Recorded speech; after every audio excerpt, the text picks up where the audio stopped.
Okay, when I applied to the World Food Program, in fact, they give me a form to fill about the conditions of the food and how it will be used and how it will be distributed.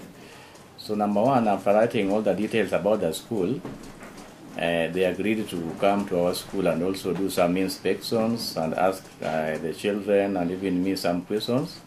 From there, they agreed to provide us with the food. So they were bringing the food themselves to school. So they just multiply the number of children within the school. Then they multiply with the number of sacks that the children can use within a term. So they were bringing that food on a termly basis. When they came to our school, and when they look at the background of the school, in fact, they decided to offer us food. So recently, when they terminated the food, in fact, they were citing some problems about the price increase in the commodities. Since they are serving almost the whole world with the food, so when the price increased, they decided to terminate some of the schools in Nairobi. We also have St. Cecilia School around us here. We have Joey School. We have St. Christine School. Around over 20 schools in Kibera. They're not giving food now. What I know with the slum children, in fact, if they can't eat because at home, they don't eat, depending on the family background, because I know them. So when there's no food in school, the only thing they can resort to is maybe to go out, walking along the road, asking for what they can eat. So that is what I'm trying to prevent at this time, but it's very difficult. If I don't get plenty of food, most of them will run away for them to survive outside there, because when I keep them in class without food, it's so difficult for them to be there. They will not listen to teachers. So you'll find some hiding, sneaking, going out.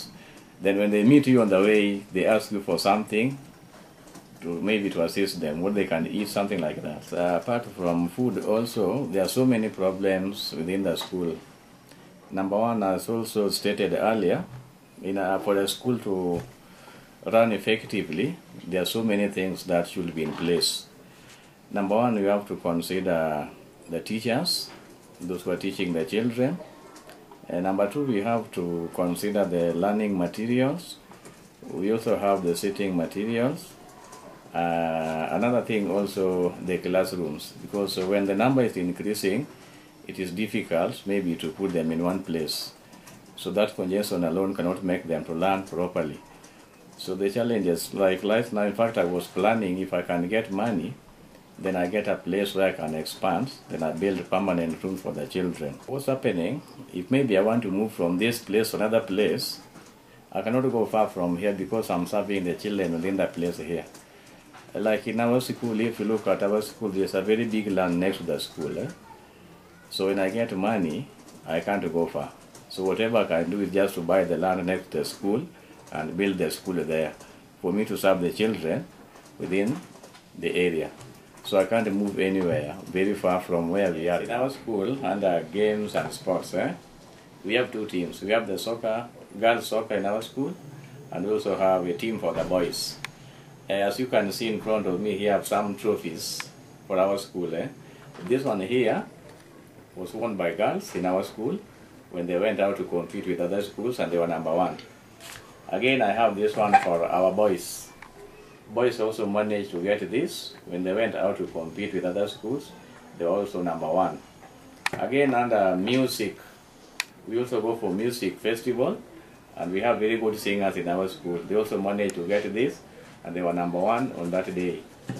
We also have inter-school competition, where we organize different classes in our schools to compete with another class. That's the same school where we are.